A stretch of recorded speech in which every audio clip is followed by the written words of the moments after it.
Hello, it's me. So, school just started recently, and that can only mean one thing.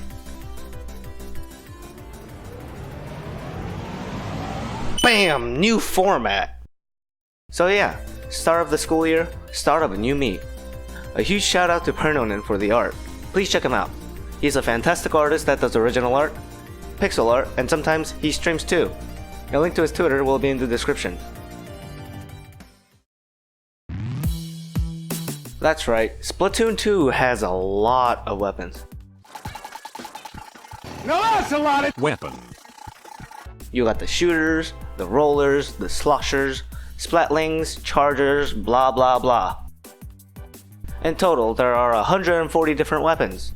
Gasp. 140 weapons? That's a lot of weapons to manage. Well, 10 of them are reskins and nobody uses the remaining 120. Especially the Nautilus. So effectively, you really only have 10 weapons you have to worry about. Even then, 10 isn't a small number. But that's where I come in. I, your special weapon tester 4000, will embark on a journey in which I play every weapon in the game for an extended amount of time, often in a very ineffective and haphazard way, to bring you what it feels like to experience the various weapons' quirks and mechanics. I welcome you to the Splatoon 2 experience. Today we'll be looking at the Splattershot family. Splattershot. This weapon is the icon of Splatoon.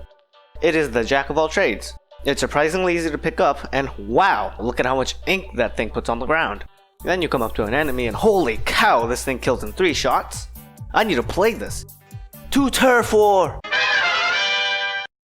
And it's a squid party.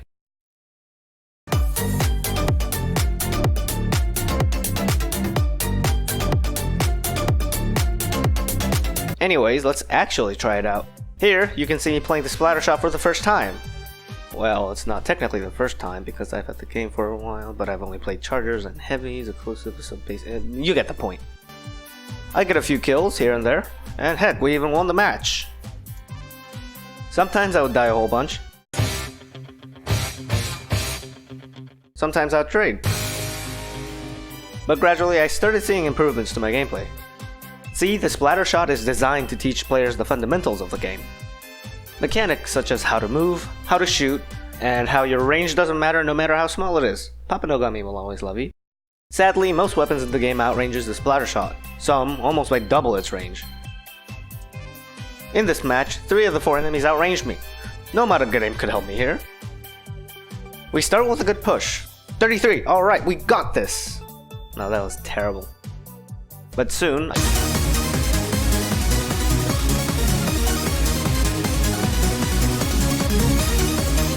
the next thing you know, the Rainmaker's under your pedestal. This is it. True weakness of the Splattershot. What's the point of a 3-shot kill if you can't even shoot at the enemies? Huh? You want me to get closer to my enemies? Why? Okay. I'm getting close. Oh my god, I just killed a Splattershot Pro! Is that a Flingza? Even the Squelcher? What kind of sorcery is this?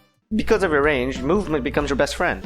And with your amazing inking, yeah? No? You can literally be anywhere on the field.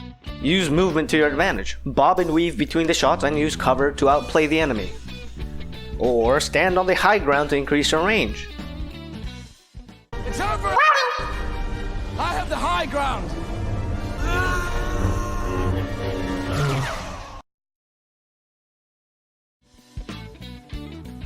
But sometimes it's just a better idea to hide and wait for them to come to you. Right behind you. It's a sniper. Use your mobility to escape safely and holy crap, he's a god. With just the right movement and positioning, you turn into a graceful butterfly with a machine gun. Take out enemies one by one, no care in the world, and it feels amazing. Here's an uncut clip of me just doing absolutely swimmingly.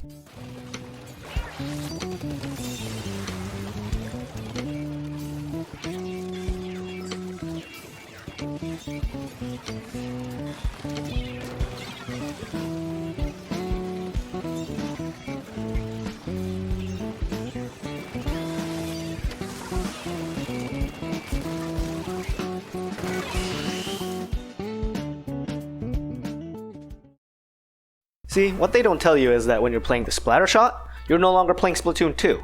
You're playing chess. Well, you're not, but you are. But you're not. Hear me out.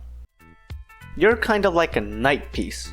You have short range, but you have good movement options, and you are a frontliner.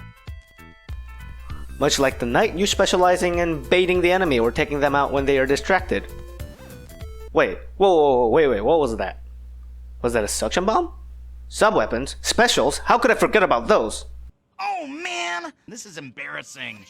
Now the Splattershot comes in 3 variants. You got the Vanilla and the Hero Shot, Tentatek and the Octo Shot, and Kensa. And it has no reskins.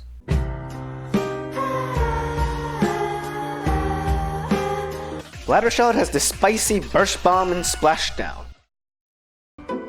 Introducing the 1-2 BAM! Surrounded, low in health, just in a general 1v1 combat against an enemy inkling in a fair and balanced match? Do not worry, the 1-2 BAM has got your back. Simply initiate your Splashdown near your enemy and finish them off with a Splash Bomb. It's simple. It works every time. It works every time. It works every time. It works every... Oh. Splashdown sucks.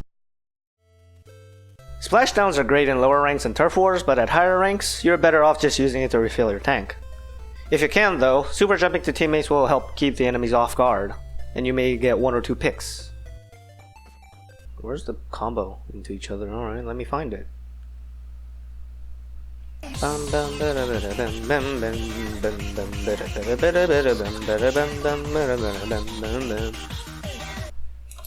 Okay. The Tentatek. Yes, the Tentatek. What do I do about you? It's got a generic bomb. Oh, don't mistake, no, there's nothing wrong with the bomb. And an inkjet. Yes, an inkjet. This little floaty piece of garbage that sucks. What I'm trying to say is that the inkjet is a terrible mistake. I get it. I get it. I suck with inkjet. I've had my moments with it for sure, but overall, I've either had no kills with it, or I just die. Specials aside, sub's okay. It's a utility that's useful in multiple scenarios, and it's lethal too. But you know what? I don't like it. And that's all you're gonna get for this section.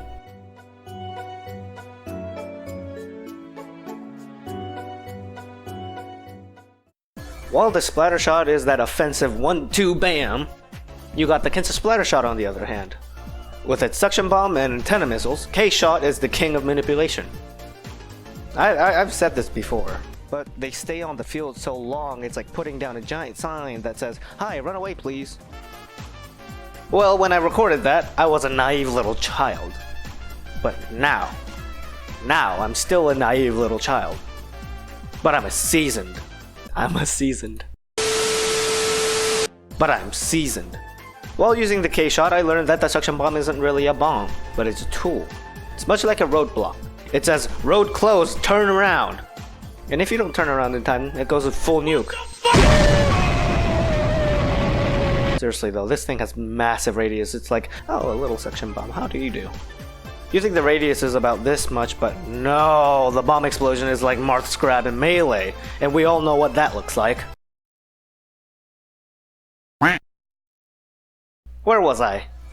Right. In this clip, I see that this guy is shooting at the wall, so I preemptively throw the bomb on top where he can't see it. Boom. But it shouldn't always be used so offensively. Here, I'm overwhelmed by enemies, so I make a quick, not so graceful getaway. Then I throw down a suction bomb in case anyone is still chasing me. I don't get any kills this time, but, you know, it could have happened.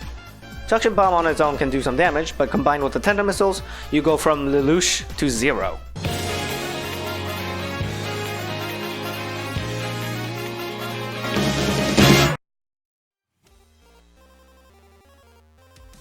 Imagine that you are this roller. You're just here, doing your thing. Suddenly, missiles. What do you do?